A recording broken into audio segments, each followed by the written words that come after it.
మాట్లాడదు. రామకృష్ణ గారు చెప్పండి. సో ఆహ్వానిస్తున్నాం, పెద్దగా అంత ఇంపాక్ట్ ఉందని చెప్పేసి వైసీపీ వర్షన్ ఒకటి. ఒకప్పటితో పోల్చుకుంటే టీడీపీ జనసేన కూటమి ఇప్పుడు ఏపీలో బలంగా ముందుకు వెళ్తోంది, ఇది వాస్తవం. వైఎస్ఆర్సీపీ కూడా కాసేపు క్రితం కూడా మనం చూసాం, ఇన్ఛార్జీలు మారుస్తూ ఒక ప్రణాళికతో ముందుకు వెళ్తోంది. ఇప్పుడు షర్మిల ఏపీ కాంగ్రెస్ లో కూడా అడుగు పెడితే త్రిముఖ పోరైతే ఉండబోతోందా? ఇప్పటి వరకు ద్విముఖ అనుకున్నది కాస్త ఇప్పుడు త్రిముఖ పోరు కాబోతోందా? ఎందుకంటే she is also top women leader. So ఆ ప్రభావం అనేది తప్పకుండా ఉంటుంది. సో మీ వర్షన్ ఏంటి? మేడం, గుడ్ ఈవినింగ్ మీకు, అట్లాగే ప్యానెల్లో ఉన్న పెద్దలకి, హెచ్ఎం టీవీ ప్రేక్షకులకి గుడ్ ఈవినింగ్. ఇవాళ ముందుగా ఆవిడ ఏపీ కాంగ్రెస్ కాదు, ఇండియన్ నేషనల్ కాంగ్రెస్ లో ఢిల్లీలో మా అధ్యక్షుడు ఖర్గే గారి సమక్షంలో, అట్లాగే మాజీ అధ్యక్షుడు రాహుల్ గాంధీ గారి సమక్షంలో చేరబోతా ఉన్నారు. సో ఇండియన్ నేషనల్ కాంగ్రెస్ లో చేరిన తర్వాత ఇవాళ ఆంధ్రప్రదేశ్ రాజకీయానికి ఒకవేళ ఆవిడకి టాస్క్ అసైన్ చేస్తే ఏమి ఇస్తారు ఏంటి అనేది డెఫినెట్ గా వారి మధ్య, హైకమాండ్ మధ్య చర్చలు జరుగుతాయి. ఏదేమైనప్పటికీ జాతీయ పార్టీలో చేరిన తర్వాత జాతీయ పార్టీ ఇచ్చే టాస్క్ ని వారు ఫుల్ఫిల్ చేస్తారు. సో ఫర్ ఎగ్జాంపుల్ ఆంధ్రప్రదేశ్ రాష్ట్రానికే వచ్చారు అనుకుందాం, ఆంధ్రప్రదేశ్ రాష్ట్రంలోనే రాజకీయాలు చేస్తున్నారు అనుకుందాం.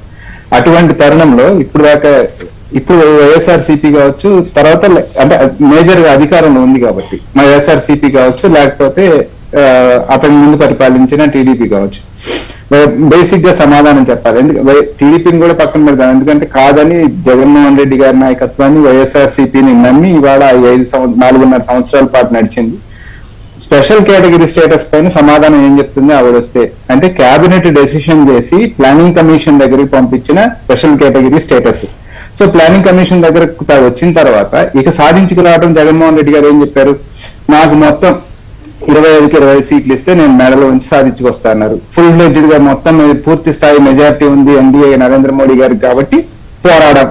మరి అంతకు ముందు 5 సంవత్సరాలు వరకు కూడా భారతీయ జనతా పార్టీకి ఫుల్ మెజారిటీ ఉంది, కొత్తగా ఏం రాలా. మరి ఆ రోజు మనం చంద్రబాబుని ఏం విమర్శించాం, చంద్రబాబు గారి దగ్గర నుంచి ఏం ఆశించాం, చివరికి ఎన్డీఏ మిత్రపక్షంగా ఉన్న చంద్రబాబు నాయుడు గారు ఆ పార్టీకి ఆ ఎన్డీఏకి రాజీనామా చేసి బయటకు వచ్చేదాకా మనం పోరాడాం. మన పోరాట ఫలితమే చంద్రబాబు నాయుడు గారు మంత్రులు రాజీనామా చేసి ఆంధ్రప్రదేశ్ రాష్ట్రానికి అన్యాయం జరుగుతా ఉంది, ఈ కేంద్రం నుంచి రావాల్సినవి రావట్లేదు.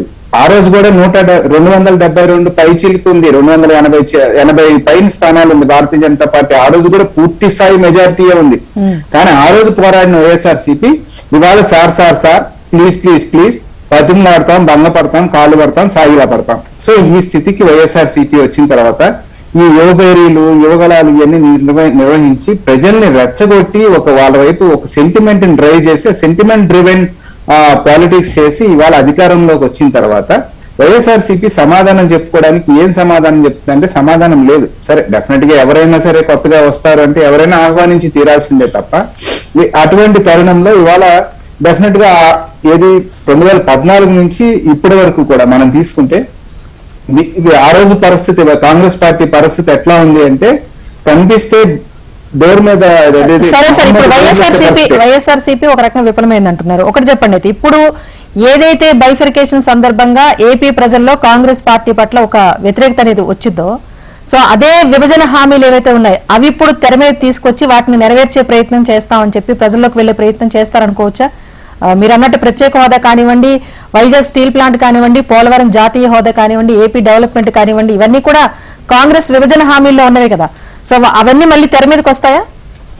మేడం, అవి ఖచ్చితంగా తెర మీద ఉంచగలిగాం. అంటే నేను అదే చెప్పబోతున్నా, కాంగ్రెస్ పార్టీ అంటే మొహమ్మద్ తలుపులేసే స్థితి నుంచి కాదు అని వివరించి, ఇదిగో మనకి కాంగ్రెస్ పార్టీ మేలు చేసింది, సాధించుకోవడంలో మనం విఫలం చెందుతున్నాం అనేది ప్రజల్లో ఆ విషయం నుంచి ఇవాళ ప్రజలు చర్చకు వచ్చారు. ఫస్ట్ సీనియర్ గా ఆయన నమ్మారు, ఆయన ఏదో సాధించి వస్తారన్నారు, అది అయిపోయింది. తర్వాత అసలు ఇంతకు మించిన హీరో లేరనుకున్నారు, వీరికి ఇచ్చారు, వీరు సాధించుకొస్తారనుకున్నారు. సో అవి ఏవి కూడా నెరవేరని తరుణంలో అవి అట్లాగే మరుగున పడిపోయే పరిస్థితికి వచ్చినప్పుడు డెఫినెట్ గా ప్రజలు ఆల్టర్నేటివ్ వైపు చూస్తా ఉన్నారు. రాష్ట్ర భవిష్యత్తు కోరుకునే ప్రతి ఒక్కళ్ళు కూడా ఇది సాధించుకొస్తేనే మనకు భవిష్యత్తు ఉంది అనుకున్న పరిస్థితుల్లో విఫలం చెందిన వైఎస్ఆర్, అధికారంలో ఉండి విఫలం చెందిన వైఎస్ఆర్సీపీ. సో దాన్ని ఖచ్చితంగా ప్రజల్లో తీసుకెళ్తాం.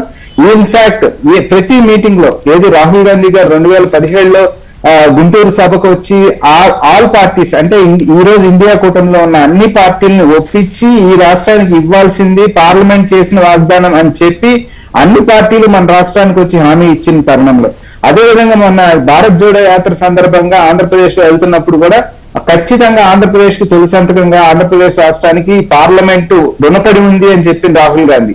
అట్లాగే అమరావతి ఈ రాష్ట్రానికి రాజధాని, ఏకైక రాజధాని అదే అమరావతి అని చెప్పింది రాహుల్ గాంధీ. సో ఇవన్నీ కూడా ప్రజలకు క్లియర్ కట్ గా వివరించి చెప్తా.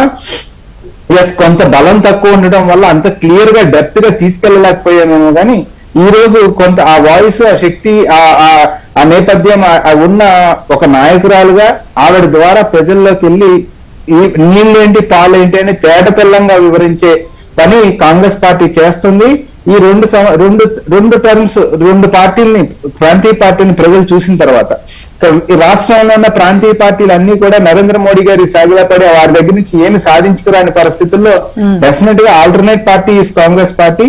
దానికి ఆవిడ ఒక మంచి శక్తిగా ఉపయోగపడుతుందని కాంగ్రెస్ కేడర్ గానీ ఈ రోజు ఆంధ్రప్రదేశ్ రాష్ట్రంలో ప్రజల మధ్యగానే జరుగుతున్న చర్చ అండి.